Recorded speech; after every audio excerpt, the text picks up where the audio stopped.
Listen, I tried with my makeup today.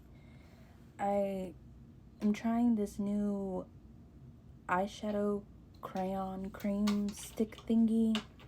I don't know. It's like you rub it on and then you just like blend it out. Oh, the camera's making it look way better than what it looks like in person. Looks a little blotchy. I didn't put any eyeshadow primer, which is like, that's on me. But I just want to say welcome to my first episode. Okay, so we got a good story today. I watched another Big League Sarian video, and this one's about the SLIENT Kansas City butcher. So if you want to know all the juicy details about that, go ahead and go to her channel and watch the full video about it. She'll give you all the details, but I just wrote down the main key points, and then I just have like questions in between. That's essentially what this channel is about. It's just me, like deep diving into the story. I have so many questions, and I'm sure a lot of y'all have questions that are the same thing as mine, but I don't know, sometimes we feel kind of weird for asking questions because sometimes they could be a little dark. Okay, so the SLIENT Kansas City butcher. Okay, we're talking about Robert Berdella. Okay, Berdella. I don't know how to pronounce it. It's Berdella. Berdella. Anyways, this takes time in the 1984 to 1987. So yeah, he had like 3 years of reign, if you want to say. But he raped and killed his victims. And honestly, when I was listening to this story, I was like, Jeffrey. That's Jeffrey Dahmer shit right there.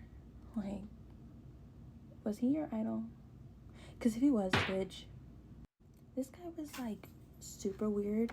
And I noticed a lot of killers kind of do this. Maybe because they're like misogynistic and they're just so obsessed with themselves. Like they think, oh, I think differently than everybody, so therefore I'm the top honcho, They're so fucking weird with this shit. But Robert Dick, should we call him Dick? That's funny. He was kind of like a fucking scientist to BH.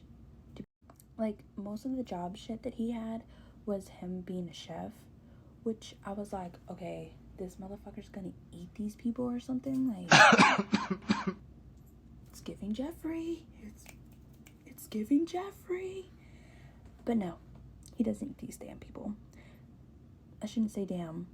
Pobrecitos. Oh my god. I'm sorry, I'm a little mean. But he was kind of like a fucking scientist. He jotted down everything that he did to his victims and how they reacted towards that shit. Like, there was this one victim, I forget the names. Like I said, if you want the details, go over to Bailey's channel and watch the full thing. But he like put caulk in people's ears, like what carpenters use, like to fill the cracks on the doorways or like in the restroom, you know what I mean? People use it on their phone cases nowadays. 2024. Which somebody's gonna beat me to it. Jeffrey. Yeah, that's weird as fuck.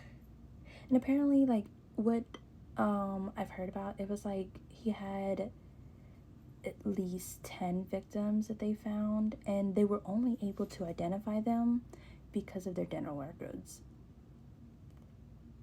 Imagine if you were a victim and you didn't go to the dentist regularly. Oh. How else would they would have identified them? Like, I've heard about fingerprints. I've heard about, tattoos. Dental records, that was new to me. I was like, what? you can identify somebody by their dental records. I mean, it makes sense because they did that shit with excuse me, that motherfucker's on my mind right now. They did that with Ted Bundy. You know, he was, but so I'm just like, and then there was one victim. His name was Rick. Don't get that confused with Robert. Rick.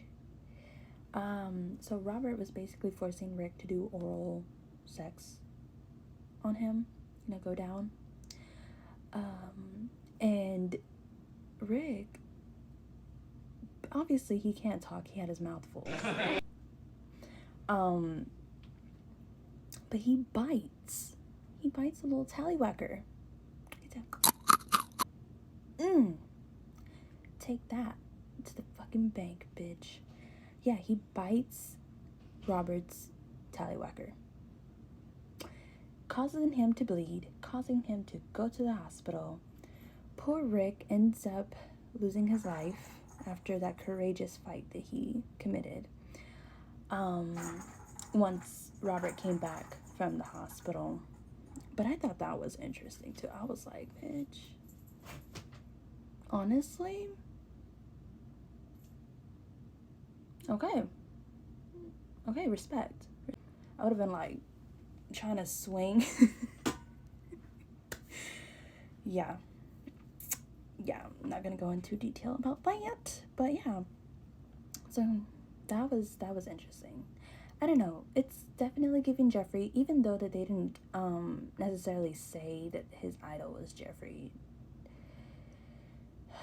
Dahmer. That motherfucker he disgusts me. Anyways, it is just crazy. It's crazy. And he was gay. Like, Jeffrey was loud and proud about that shit. He's like, yeah, party hardy, get it on, baby, you know. But yeah, that was the silent Kansas City butcher. Weird. And I just can't help but make the connections that it's giving Jeffrey Dahmer. Deadass. Just without the eating people. Although Robert did collect his first victim's blood, he put it in a pot. And when I heard that, I was like, oh, he about to make some stew. Like, he about to whip it up. He about to whip it up in the kitchen right now. Like, because he was a chef, you know? Yeah. I mean, he definitely butchered everybody. He did that. And those poor people, like, just because of their background and, you know, the place that they work, nobody really, like, the digestive, and it just really, like, shows you that the digestive system is wild. It's wild. It's like, do y'all play any, mini, money, mo on who's the most prioritized victim? Because, like, what the fuck? Just because you're a sex worker, just because you're, like, an orphan, homeless, like, you ain't got nothing going for yourself right now because you're young and you didn't grow up with a family, they're like, yeah, okay. They had a hard life. I mean, what can you do? What can you do? Like, at the rec center, we fucking, you know, try to make speeches and shit, but nobody comes. I don't know. I grew up in a city where there was a lot of poverty and a lot of homeless.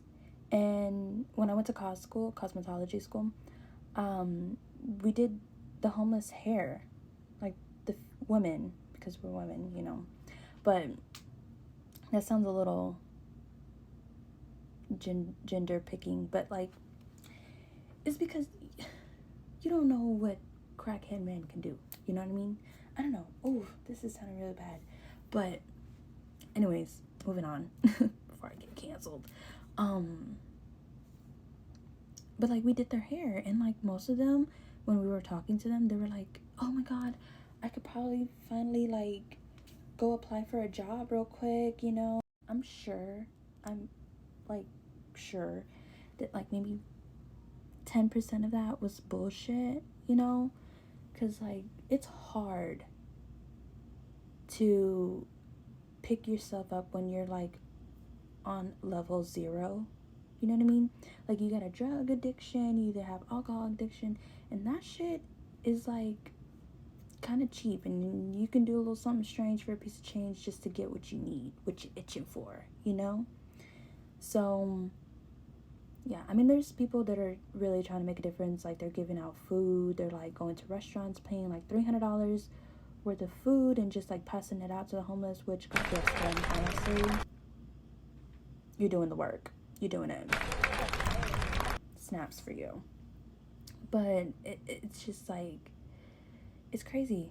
It's crazy. Like, when you grow up and you see all that, and then when you hear stories about that, you're like, okay, I get it, but you have to give people the benefit of the doubt, because half the time they're in that situation because, like, it's not only them, it's because of somebody else. You know, comes to the gist of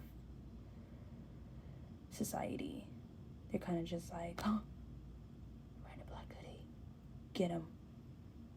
Which is fucked up. It's fucked up that they like pick and choose on race and who they prioritize. It's just crazy. We need to change that shit. But Robert Berdella, ladies and gentlemen, and join me next week for another video of a podcast or story that's been heavy on my mind, and just getting down to the deadly details and basically a different perspective on this, you know? Anyways, y'all stay safe. Have a good one.